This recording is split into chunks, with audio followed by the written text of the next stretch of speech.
like to have everyone back together again? Did everyone just fall back into the rhythm?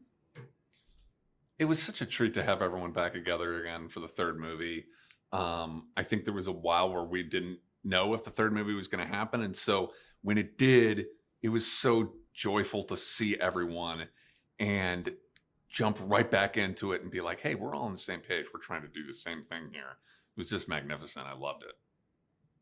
Tell us how it felt to bring Kraglin back as a full fledged member of the Guardians.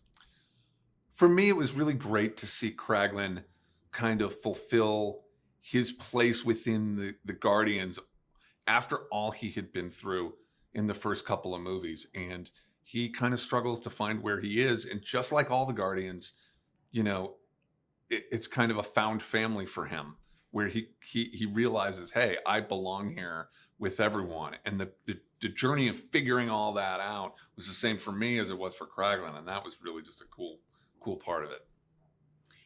Kraglin now has the Yaka arrow. What does that mean to him, and how is he challenged by it?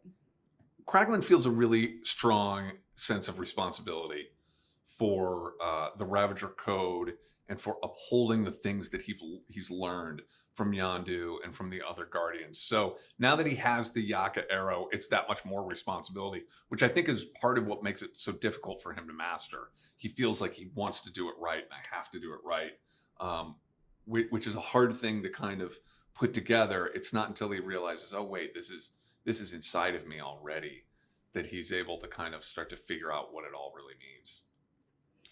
We've heard that James plays the songs from the playlist on set that correlates with the scene being shot. How does that inform you as an actor? My brother James plays the songs from the soundtrack on set when we shoot the scenes. So it's really great for us as actors to know where we are and to understand tone-wise and rhythm-wise how these scenes are working. And a really cool thing about the third movie is so often the characters are actually listening to the songs that the audience is listening to. You know, Rocket has the Zune and we see him singing along, so we know Rocket knows and loves all these songs. So it's just kind of perfect that they have that soundtrack going to what they're doing. The practical sets are amazing. Can you describe your favorite set and tell us why it impressed you? So many of our sets are practical sets on the Guardians movie. So many are built, which is awesome that we're not just standing in front of a green screen the whole time. And I don't think that I'll ever in my life see a set that impressed me more than downtown nowhere, where the Guardians, you know, have sort of set up shop, which is just a huge space, and it feels like you're walking into a city because you are. What was it like to wrap this last film of the trilogy? Was it bittersweet? It was bittersweet to wrap the last film of the Guardians trilogy because it's so sad to, like, you know, be saying any kind of a goodbye to the characters, to the other actors, and all these things. It's really tricky, but I kind of try to keep my eye on the fact that it's really a joyful experience to finish something and share it with people and to give it away. That's what we are always working towards as storytellers, to not just make the story, but tell the story. And so I know that that's where we are now. So I try not to get too sad by any of it and really kind of celebrate the whole thing. Tell us about being on set, the on-set Rocket, and how that helps the actors.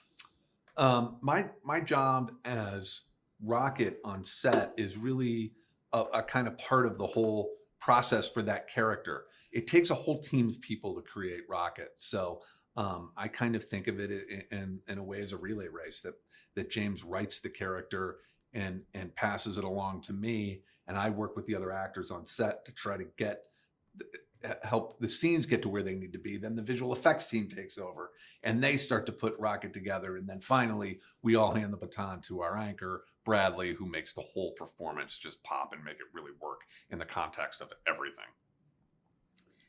Final question. What do you hope audiences experience when they see this film? When audiences see Guardians of the Galaxy Volume 3, I hope that it feels like a satisfying conclusion to the story of the 3 films.